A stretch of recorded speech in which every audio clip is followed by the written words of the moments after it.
Iran और America की जंग को शुरू हुए तकरीबन 2 माह का अरसा गुजर चुका है। कोई भी मुल्क मुकम्मल तौर पर इससे महफूज नहीं है।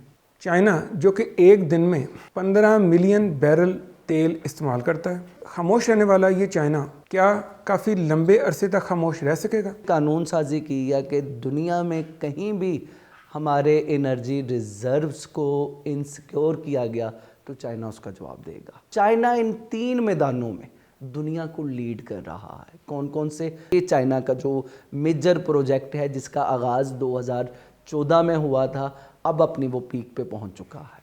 बिस्मिल्लाहिर्रहमानिर्रहीम। वाज़ नाज़रीन अस्सलाम वालेकुम। एबी मीडिया के प्लेटफॉर्म से ईरान अमेरिका जंग और इससे पैदा होने वाली सूरत हाल का जायज़ा लेने के खुसूसी प्रोग्राम के साथ मोहम्मद सोहेल रियाज़ आपकी खिदमत में हाज़िर है। नाज़रीन, आज ईरान और अमेरिका की जंग को शुरू हुए तकरीबन 2 माह का अरसा गुजर चुका है और ये कहना गलत ना होगा कि इस जंग ने पूरी दुनिया के हर मुल्क को किसी न किसी तरह मुतासर किया। ख्वाह तेल की कमी हो या तेल की कमी से पैदा होने वाली महंगाई की सूरत हाल, कोई भी मुल्क मुकम्मल तौर पर इससे महफूज नहीं है।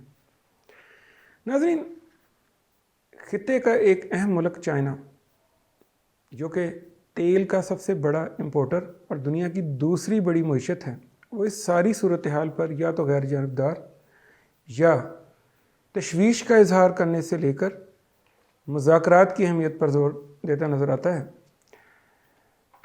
नाज़रीन, क्या चाइना इस जंग से इतना ही लाताल्लुक़ है? यहाँ एक तरफ जायज़ा लेते चलें कि चाइना की एनर्जी का 50% कोयला, 30% रिन्यूएबल सोर्सेस और 20% ऑयल से पूरा होता है और इस 20% में से ईरान को 12% तेल चाइना को एक्सपोर्ट करना होता है।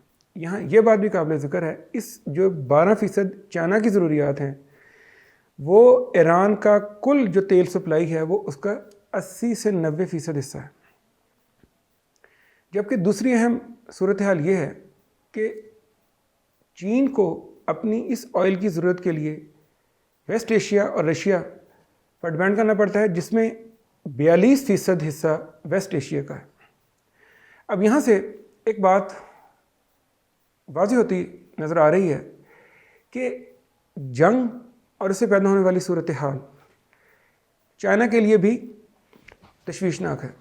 लेकिन चाइना जो कि एक दिन में 15 मिलियन बैरल तेल इस्तेमाल करता है और ये 15 मिलियन बैरल तेल जो इस्तेमाल करता है इसमें 1.4 मिलियन बैरल ईरान से लेता है।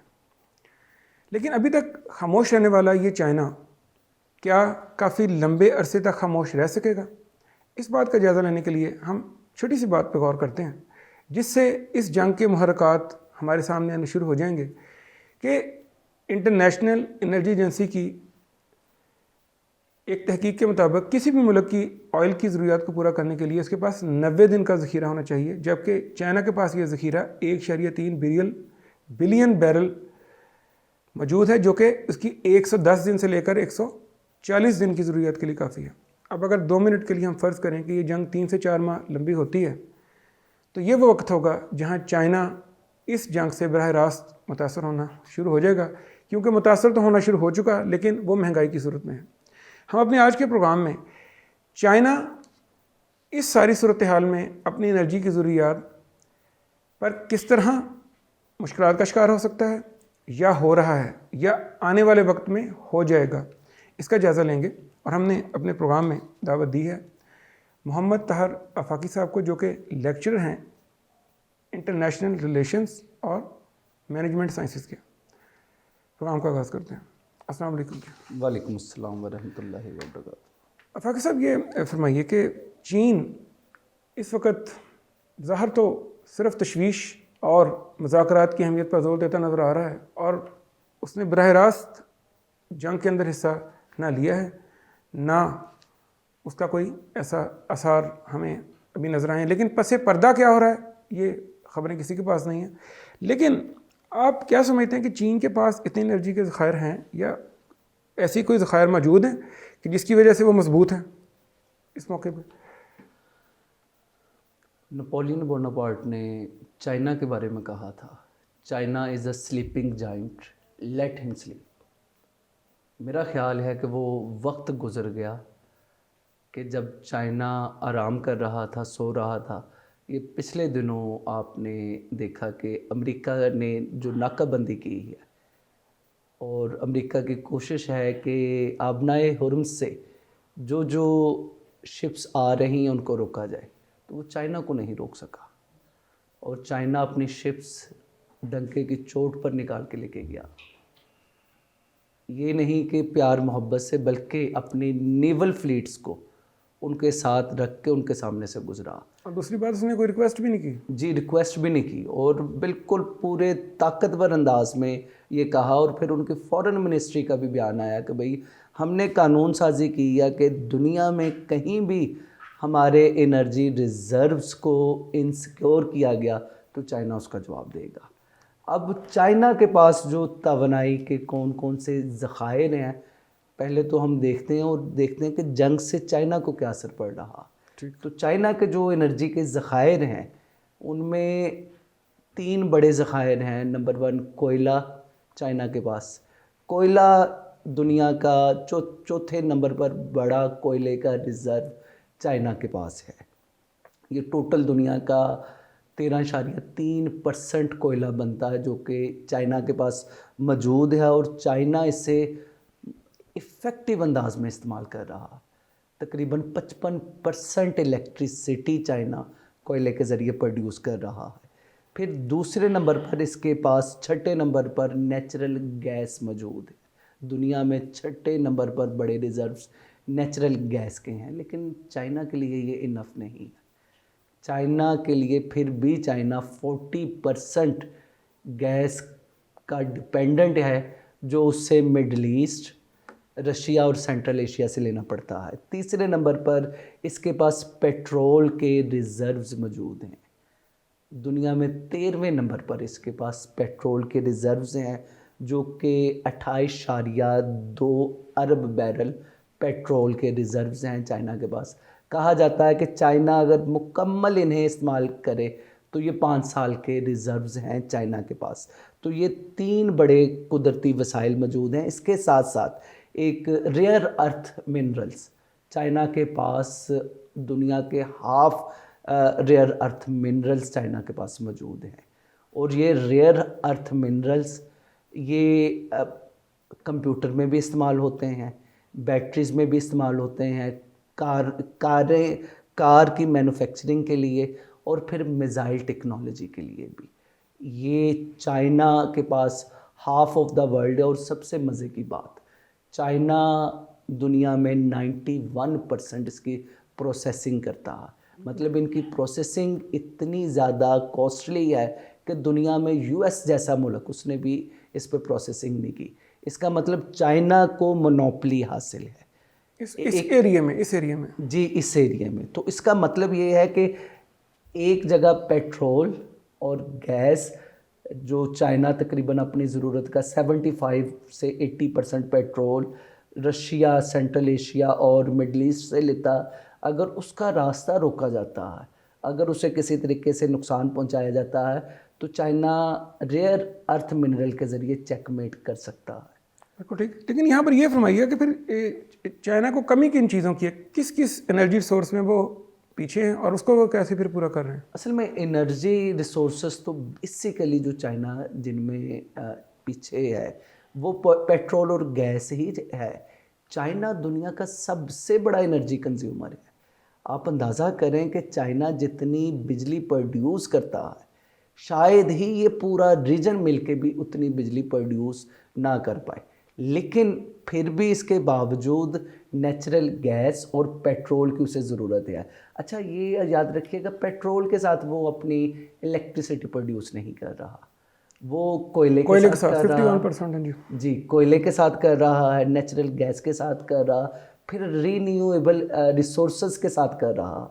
तो ये तमाम चीज़ें, अब पेट्रोल की ज़रूरत उसके अपने यहाँ गाड़ियों की, फैक्ट्रियाँ चलाने के लिए इसकी ज़रूरत इतनी ज़्यादा है कि इसे पूरा करने के लिए अपने दुनिया के 13वें बड़े रिज़र्व होने के बावजूद भी उसे मिडल ईस्ट की तरफ देखना पड़ रहा, उसे रशिया की तरफ देखना पड़ रहा, इवन लैटिन अमेरिका, वेनेजुएला और अमेरिका से भी ये पेट्रोल खरीद रहा है। बिल्कुल ठीक। यहाँ पे ये फरमाएं कि अब चाइना की ये कोशिश ज़रूर है कि जो उसका 20% उसको अपनी मीशत को का पहिया चलाने के लिए ऑयल चाहिए, वो चाहता है कि इसे कम करे, इसके ऊपर इंसार उसका कम करे। तो उसके लिए वो क्या इकदाम फिर कर रहा है कि वो किस तरह इसको देख रहा है कि इसको ऑयल के ऊपर अपनी ज़रूरत को। अच्छा, रीन्यूएबल एनर्जी सोर्सेस चाइना उन्हें यूटिलाइज कर रहा, और इस इफ़ेक्टिव अंदाज में चाइना इसे यूटिलाइज कर रहा। रिन्यूएबल को थोड़ा एक्सप्लेन कर दें तो हमारे नाज़रीन के लिए। रिन्यूएबल जो ऐसे एनर्जी रिसोर्सेस के जिनको इस्तेमाल किया जाए और वो आपको ना सिर्फ फ़ायदा दे बल्कि वो अपनी असली हालत में भी कायम रहे। जैसे पानी है, पानी से आप एनर्जी हाइड्रो पावर प्रोड्यूस करते हैं तो वो पानी काबिल इस्तेमाल है। बिल्कुल ठीक। ये कोयले की तरह नहीं है कि ये कंज्यूम हो गया, बल्कि वो रिन्यूएबल ठीक हो गया। सोलर पैनल्स लग रहे हैं तो वो भी रिन्यूएबल है, मतलब वो आपकी वो सोलर एनर्जी वो ख़त्म नहीं हो जाती। विंड एनर्जी है। तो चाइना इन 3 मैदानों में दुनिया को लीड कर रहा है। कौन कौन से? सोलर एनर्जी में चाइना लीड कर रहा, विंड एनर्जी में लीड कर रहा और हाइडल एनर्जी में लीड कर रहा है। अब कैसे लीड कर रहा है इसमें हम देखें कि सोलर एनर्जी में चाइना 1200 गीगावाट बिजली प्रोड्यूस कर रहा है। ये 1100 गीगावाट कितने हैं, सिर्फ मैं आपको ये बता दूं कि पाकिस्तान को जो पीक सीज़न में 26 गीगावाट चाहिए होते हैं। 26 गीगावाट, हमारे यहाँ मेगावाट का वर्ड इस्तेमाल होता, तो मेगावाट से भी आगे गीगावाट 26 चाहिए। हम लोग 2% गीगावाट बिजली प्रोड्यूस करने की हमारे यहाँ पैदावारी सलाहियत मौजूद है, लेकिन ज़रूरत कितनी है? 26 गीगावाट की। चाइना जो सिर्फ सोलर पैनल से 1200 गीगावाट बिजली प्रोड्यूस कर रहा है और लास्ट ईयर उसने 311 गीगावाट बिजली प्रोड्यूस की है। आप अंदाज़ा करें कि पाकिस्तान की बिजली से भी कितने गुना ज़्यादा सिर्फ वो सोलर टेक्नोलॉजी से हासिल कर रहा।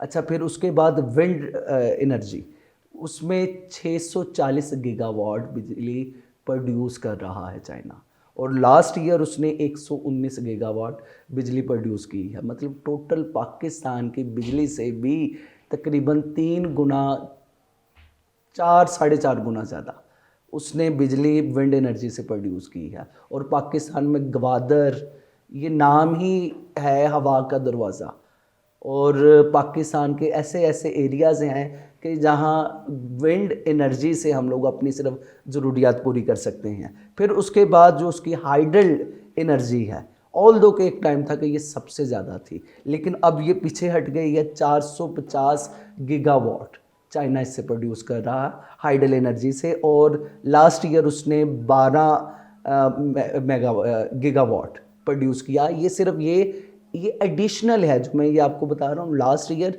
मतलब जो वो आम तौर पर जो प्रोड्यूस कर रहा था उससे एडिशनल उसने ये एनर्जी प्रोड्यूस की है।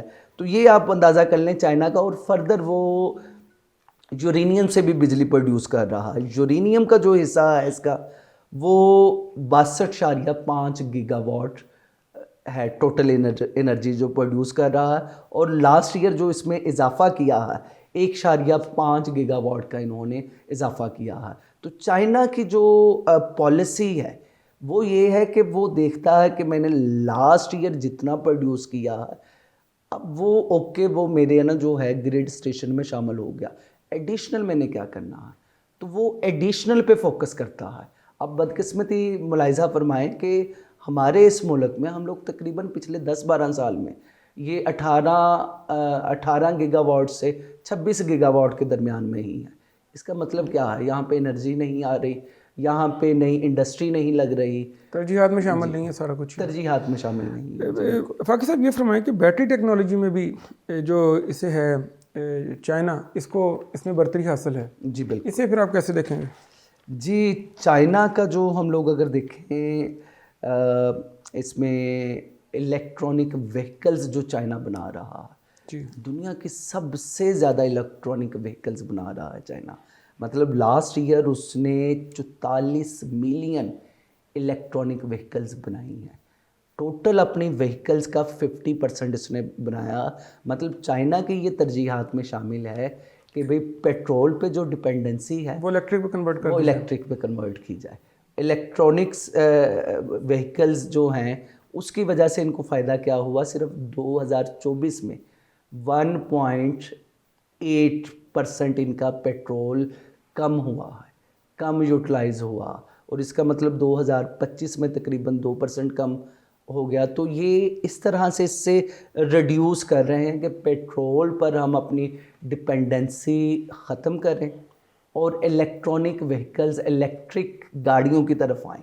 अच्छा, एक तो ये कि इन्होंने इलेक्ट्रॉनिक व्हीकल्स दुनिया में सबसे ज़्यादा प्रोड्यूस की हैं, फिर इसके साथ साथ इन्होंने charging stations 16.7 million charging points बनाए हैं। मतलब पूरे चाइना में जो है चार्जिंग स्टेशन बना दिए हैं, जो दुनिया के सबसे ज़्यादा है। ये याद रखें कि ये ग्रीन एनर्जी है, इससे आपका इन्वायरमेंट ख़राब नहीं होता, उसमें पोल्यूशन जो है इसका मतलब मिनिमाइज़ हो रही है। आप बदकिस्मती मुलाहिज़ा फरमाएं, चाइना ऑल दो के पोल्यूशन क्रिएट करने में अमेरिका और चाइना साथ साथ हैं। अमेरिका जो है इन मामलात में ग्रीन टेक्नोलॉजी की तरफ नहीं आ रहा, चाइना इसकी तरफ आ रहा। फिर चाइना ने जो बैटरीज़ इसमें जो प्रोड्यूस की है, बैटरीज़ की भी चाइना तकरीबन दुनिया की 60% सोलर एनर्जी, विंड एनर्जी की बैटरीज़, ये 60% चाइना प्रोड्यूस करता है। फर्दर जो सोलर पैनल्स दुनिया के 80% चाइना बना रहा है, चाइना मैन्युफैक्चर कर रहा है। यानी ग्रीन और रीन्यूएबल एनर्जी में अगर किसी को मोनोपोली हासिल है तो वो चाइना को है। और ये मस्बत है, ये मस्बत है, पॉजिटिव है दुनिया के लिए कि आपकी जो दुनिया तबाही की तरफ गामजन है पोल्यूशन की वजह से, तो चाइना उससे रिड्यूस कर रहा है। फर्दर चाइना ने ये किया कि अपनी कोयले की भी कंजम्पशन उससे भी रिड्यूस कर रहा, रिन्यूएबल को आगे लेके आ रहा। रिन्यूएबल को आगे लेके आ रहा है, बिल्कुल ठीक। ये फरमाइए कि बहरा जनूबी चीन, जिसे साउथ चाइना सी कहते हैं, इसमें जो ऑयल के और गैस के ज़खायर हैं, चाइना के लिए कितना इंपॉर्टेंट है कि इसके ऊपर अपना कंट्रोल जारी रखे ताकि जो इलाकाई सूरत हाल है वो भी इसके काबू में रहे? जी, अमेरिकी एनर्जी इंफॉर्मेशन एडमिनिस्ट्रेशन के मुताबिक साउथ चाइना सी में इस वक्त 110 बिलियन बैरल पेट्रोल के रिजर्व्स मौजूद हैं और 190 trillion cubic feet natural gas मौजूद है। ये साउथ चाइना सी में। अब साउथ चाइना सी मैं ज़रा थोड़ा सा आप लोगों को के सामने रख दूं कि चाइना का जो ईस्टर्न हिस्सा है ये सारा सीज़ पे मुश्तमिल है। तो दो मेजर सीज़ चाइना को लगती है, बीजिंग वाली साइड से लेकर नीचे ताइवान तक, ताइवान स्ट्रेट तक, ये वाला सारा हिस्सा ऊपर वाला ये ईस्ट चाइना सी कहलाता है। यहाँ पर संकाकू आइलैंड है जो अक्सर आप सुनते रहते हैं टेलीविज़न में कि जापान के साथ मसला हुआ तो वो उस आइलैंड्स की वजह से प्रॉब्लम होता। अच्छा, फिर ताइवान से नीचे चाइना का हाइनान आइलैंड और नीचे वियतनाम तक का जो हिस्सा, ये सारा का सारा साउथ चाइना सी कहलाता है। अच्छा, साउथ चाइना सी की भी एक हिस्ट्री है। 1946 में 11 डैश लाइंस, ये एक तस्वर पेश किया गया चाइनीज़ गवर्नमेंट की तरफ से। वो क्या था कि ये तकरीबन साउथ चाइना सी सारा का सारा चाइनीज़ टेरिटरी में आता है। इसे थोड़ा सा तब्दील करके बाद में 1952 में 9 डैश लाइन कर दिया गया था। तो ये चाइनीज़ बाउंड्री में आता है। अब यहाँ पे जितना भी पेट्रोल निकलता है चाइना कहता है मेरी मलकियत है, ऑल दो कि चाइना की मलकियत नहीं बन सका।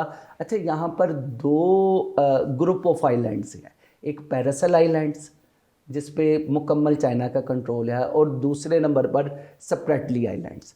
अच्छा, जो ये पैरासल आइलैंड्स यहाँ पे चाइना ने अपनी मिलिट्री बेसेस बनाई हुई हैं, मुकम्मल चाइना के कंट्रोल में। स्प्रेटली आइलैंड, इसके इर्द गिर्द सारे ये एनर्जी रिसोर्सेज मौजूद हैं जो कंट्रोवर्शियल हैं, जो कि अभी यूटिलाइज्ड नहीं हो पा रहे। लेकिन चाइना ने यहाँ पे क्या किया कि चाइना ने यहाँ पर 7 आर्टिफिशियल आइलैंड्स बना लिए, आर्टिफिशियल आइलैंड्स, और यहाँ पर पूरा मिलिट्री बेसिस तक चाइना ने बना लिया और इंफ्रास्ट्रक्चर बिल्ड कर लिया। इवन जो यहाँ से एयरप्लेन्स चाइना से उड़ के यहाँ पे आते हैं, टूरिस्ट भी आना शुरू हो गए हैं। ये सारा का सारा चाइना ने आर्टिफिशियल बनाया है। इसके दो फ़ायदे हैं, एक तो वो एनर्जी को कंट्रोल करना चाह रहा, और दूसरा जो एयर ट्रैफिक है, यहाँ पर तकरीबन 1.5 ट्रिलियन की ट्रेड गुजरती है। आप अंदाज़ा करें, China, Japan, America, south Korea और ये जो है फार ईस्ट रीजन, इन सब की ट्रेड गुजरती है, चाइना इनको कंट्रोल कर रहा। तो ये आप अंदाज़ा कर लें कि बहरे जनूबी चीन में चाइना जो एक तो एनर्जी की वजह से अपना कंट्रोल चाह रहा, और दूसरा इसकी जियो स्ट्रेटेजिक पोजीशन बिल्कुल स्ट्रेट ऑफ हॉर्मुज़ की तरह है। बिल्कुल ठीक, बिल्कुल ठीक। यहाँ पे दो राय पाई जाती हैं। कुछ मुल्क कहते हैं कि चाइना जितनी बड़ी मईशत है ये अपनी एनर्जी के तौर पर सिक्योर है। कुछ कहते हैं नहीं, इसका डिपेंडेंस अभी दूसरे मुल्कों पे या इंपोर्ट्स के ऊपर इसकी वो अभी डिपेंडेंस मौजूद है। आप क्या समझते हैं कि चीन अपनी एनर्जी में सिक्योर है? अगर सिक्योर नहीं है तो फिर इक़दाम क्या कर रहा है? अच्छा, चाइना की नो डाउट बहुत ज़्यादा वल्नरेबल पोजीशन है एनर्जी सिक्योरिटी के लिहाज से। इसके बरक्स हम लोग यूएस को अगर देखें, यूएस बिल्कुल सॉलिट्यूड था, तो उसके लिए अटलांटिक ओशन, पैसिफिक ओशन में आना जाना उसके लिए प्रॉब्लम नहीं थी, एक्सेस उसे थी, उसके एनर्जी रिसोर्सेज वो सिक्योर थे, एक नेचुरल जो है बाउंड्रीज मिली हुई थी यूएस को। इसके बरक्स चाइना के इर्द गिर्द भी चाइना को राइवल स्टेट्स मिली हुई हैं। फिर जो जोग्राफिया जिधर से उसने अपने एनर्जी रिसोर्सेज लेके आने हैं वो भी काफ़ी ज़्यादा प्रॉब्लमेटिक है, और फर्दर इन तमाम प्लेसेस पे यूएस की एग्जिस्टेंस, इसने चाइना की एनर्जी जो सिक्योरिटी को वो बहुत ज़्यादा कॉम्प्रोमाइज़ किया है। आप सिंपली अगर छोटा सा देखें कि अगर बीजिंग दुनिया की सबसे बड़ी पोर्ट है, वहाँ से अगर चाइना ने अपना एनर्जी के लिए कुछ शिप जाती है तो उससे पहले ईस्ट चाइना सी, फिर उसे साउथ चाइना सी से गुजरना होगा। साउथ चाइना सी में यूएस की नेवल फ्लीट्स वो वहाँ पर एक्सरसाइजेज करती रहती हैं। अच्छा, फिर उसे मलाक्का स्ट्रेट से गुजरना है, मलाक्का स्ट्रेट पे भी यूएस बरजमान है। फिर इंडियन ओशन में आती हैं वही शिप्स, इंडियन ओशन में चाइना का दुश्मन इंडिया मौजूद है। फिर इंडियन ओशन से अरेबियन ओशन, अरेबियन ओशन से स्ट्रेट ऑफ हॉर्मुज़, और वहाँ से आगे मिडल ईस्ट से जो उसने पेट्रोल लेना। इसके अलावा भी वो उसने चाहे नॉर्थ अमेरिका या अमेरिका से या अफ्रीका से अपनी एनर्जी की ज़रूरियात पूरी करनी है। तो ये जो रीजन सारा वल्नरेबल है। अब इसको मीट करने के लिए चाइना ने क्या स्ट्रेटजी अपनाई है? चाइना ने स्ट्रेटजी इस अपने एनर्जी सोर्सेज को डाइवर्सिफाई कर दिया। मतलब उसने ये नहीं कि अपनी सारी ज़रूरत वो मिडल ईस्ट से पूरी नहीं कर रहा, वो रशिया से पूरी कर रहा, कुछ वो कज़ाकिस्तान और तुर्कमेनिस्तान से पूरी कर रहा, कुछ मिडल ईस्ट से पूरी कर रहा, कुछ अफ्रीका से पूरी कर रहा, कुछ अमेरिका से पूरी कर रहा है, कुछ ब्राज़ील, कुछ वेनेज़ुएला से। तो ये मुख्तलिफ डाइवर्सिफिकेशन की वजह से चाइना के लिए ज़्यादा प्रॉब्लम नहीं है। और फर्दर उसने ये किया कि स्ट्रेट ऑफ मलाक्का, इसका कोई तोड़ नहीं है, तो उसके लिए उसने दो काम किए हैं। एक तो म्यांमार के साथ अंडरग्राउंड पाइपलाइन बनाई है, जिसमें जो इससे बाईपास करके म्यांमार के ज़रिए पेट्रोल वाया पाइपलाइन चाइना के सूबे यूनान में पहुंचता। और दूसरे नंबर पर सिनक्यांग से पाकिस्तान में ग्वादर पोर्ट बनाई है, वहाँ से जो है अंडरग्राउंड पाइपलाइन के ज़रिए पेट्रोल चीन में पहुंचता है। तो ये काफ़ी हद तक मलाक्का स्ट्रेट को जो है वो तो आप क्या समझते हैं कि जिस तरह ये कहा जाता है कि चीन की एनर्जी जो रिक्वायरमेंट्स हैं उसमें अपनाए मलाक्का का बहुत बड़ा एक अहम है, जिसके ऊपर आपने कहा है कि वो अमेरिका विराजमान है, उसको उसके ऊपर अपने इंसार को कम करने के लिए इसने पाइप लाइनें बिछाई हैं। आप क्या समझते हैं कि ये पाइप लाइनें जो सी हैं, जब समुद्री नाकाबंदी हो तो चाइना को जिंदा रखेंगे?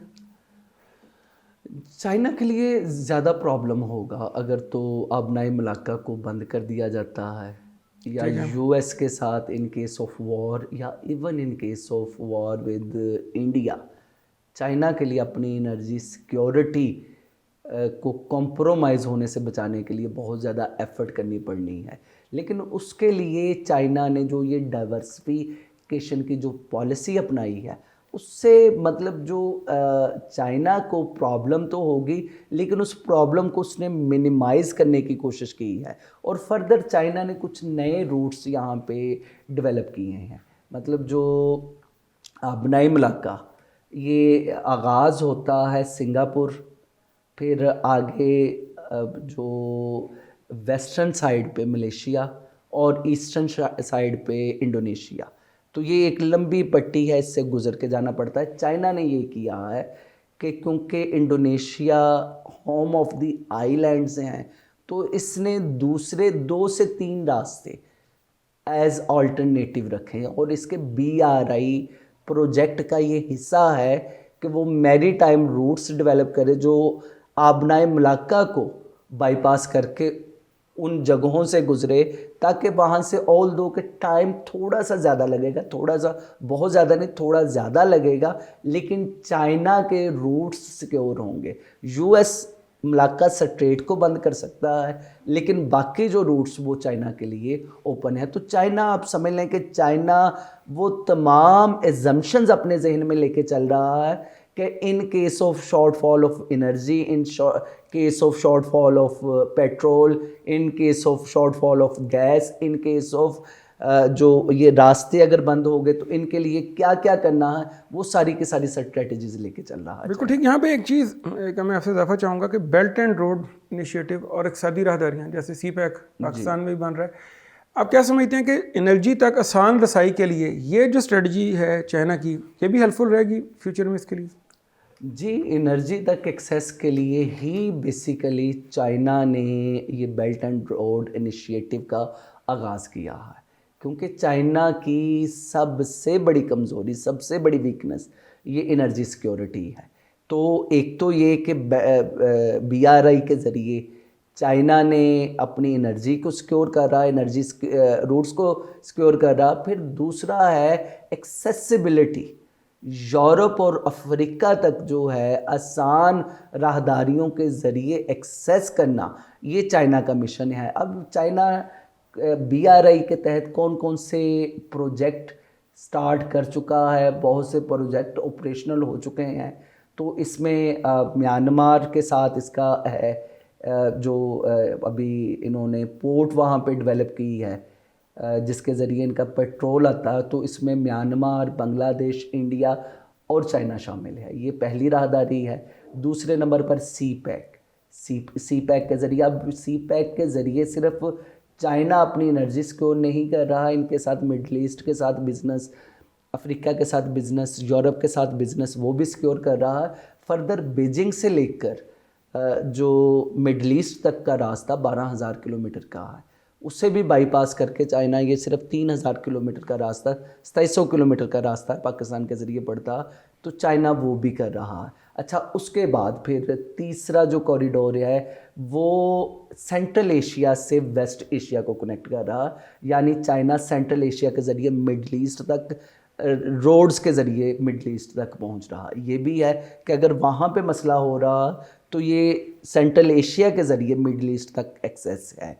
फिर उसके बाद सेंट्रल एशिया, ख़ास तौर पर कज़ाकिस्तान के ज़रिए आगे रूस, बेलारूस और फिर यूरोप तक इन्होंने ट्रेन का आगाज़ किया है, जो कि चाइना से भर के जाएगी ट्रेन कार्गो की, और यूरोप तक, जर्मनी तक वो जाएगी, जर्मनी से बरतानिया तक। ये पूरी जो लाइन ये डेवलप की है, ये हो गया। फिर इसके बाद इसने अपने जो ममालिक, अपने हमसाया ममालिक हैं, उनके साथ थाईलैंड, मलेशिया तक का एक कॉरिडोर डेवलप किया है। ये लैंड रूट हैं। फिर उसके बाद मैरी टाइम सिल्क रूट्स वो भी डेवलप किए हैं, जैसे कि मैंने बताया था कि मलाक्का स्ट्रेट को बाईपास करने के लिए इंडोनेशिया के साथ मुख्तलिफ मुआहदे करके मुख्तलिफ दूसरे रूट्स भी चाइना इस्तेमाल कर रहा है, जिसके ज़रिए वो एशिया तक एक्सेस करेगा, वो अफ्रीका तक एक्सेस करेगा और इवन लैटिन अमेरिकन ममालिक तक एक्सेस हासिल करेगा। तो ये चाइना का जो मेजर प्रोजेक्ट है, जिसका आगाज़ 2014 में हुआ था, अब अपनी वो पीक पे पहुंच चुका है। बहुत शुक्रिया फ़ाकी साहब, आपने चाइना की जो इस जंग में सूरत हाल है और वैसे उसकी अपनी जो एनर्जी की रिक्वायरमेंट्स है जिनके लिए बहुत देर से तैयारी कर रहा है, उसको हमारे लिए वाज़ेह किया। हम आपको बहुत शुक्रगुज़ार हैं। इंशाल्लाह हम आपको आइंदा भी दावत देते रहेंगे। इसके साथ ही नाज़रीन, हमारे आज के प्रोग्राम का वक्त अब ख़त्म होता है। आफाकी साहब ने बड़े अच्छे अंदाज में चाइना की पोजीशन को वाज़ेह किया है। यहाँ पर मैं एक चीज़ बताता चलूँ कि चाइना दुनिया की दूसरी बड़ी मईशत है, लेकिन इसकी इकानमी जो है वो एक्सपोर्ट बेस्ड है, यानी बरामदात पर इसका बहुत ज़्यादा इंसार है। ये जंग अगर चाइना को बरह रास्त मुतासर नहीं करती तो फिर बिलवासा तौर पर इसको मुतासर करेगी, क्योंकि चाइना पूरी दुनिया को अपनी एशिया एक्सपोर्ट करता है, जिसमें यूरोप का हिस्सा 15% है। यूरोप पहले ही रशिया और यूक्रेन की जंग की वजह से कमज़ोर है, लोगों की बाइंग पावर कमज़ोर हो चुकी है। जब लोगों की बाइंग पावर कमज़ोर होगी तो लोगों की जो होगी डिमांड उसमें कमी आएगी, तो इसका असर बरह रास्त चाइना पर पड़ेगा। दूसरा ये है कि पूरी दुनिया इस वक्त जो एनर्जी क्राइसिस का शिकार है और इसके नतीजे में जो पूरी दुनिया में महंगाई बढ़ रही है, इसने भी लोगों की बाइंग कैपेसिटी को हर्ट किया है और जिसकी वजह से चाइना की जो एक्सपोर्ट है वो इससे मुतासर होगी। लेकिन एक और दिलचस्प सूरत हाल वो ये है कि चाइना ने ईरान को माजी में अपना दिल के बहुत करीब एक दोस्त बनाया था। अगर चाइना इस वक्त ईरान का साथ नहीं देता और बिल्कुल गैर जानबदार होकर बैठा रहता है और उसकी कम अज़ कम अगर बरह रास्त ताल्लुक़ ना रखे जंग के साथ, लेकिन अपने आप को बिल्कुल अलग रखता है, तो उसका क्रेडिबिलिटी है वो हिट होगी इसे। दूसरी सूरत में अगर अमेरिका एकदम निकल जाता है इस सारी जंग से, तो जो अफ़गानिस्तान में सूरत हाल पैदा हुई थी, तो यहाँ पर जो सूरत हाल पैदा होगी उसका सबसे बड़ा फ़ायदा उठाने वाला चाइना होगा। वो ना सिर्फ ईरान की तमीर नौ में तो बहुत ज़्यादा बढ़ चढ़ कर हिस्सा लेगा, बल्कि ईरान को मुस्तकबिल के लिए अपने असला और अपनी असले से मुतल्लिक़ टेक्नोलॉजी भी फ्राहम करेगा। लेकिन आने वाला वक्त बताएगा कि इनमें से कौन सी पॉसिबिलिटीज़ ऐसी हैं जो कि सामने आती हैं। अपने ज़िक्र अपने दोस्तों सबका ख्याल रखिएगा।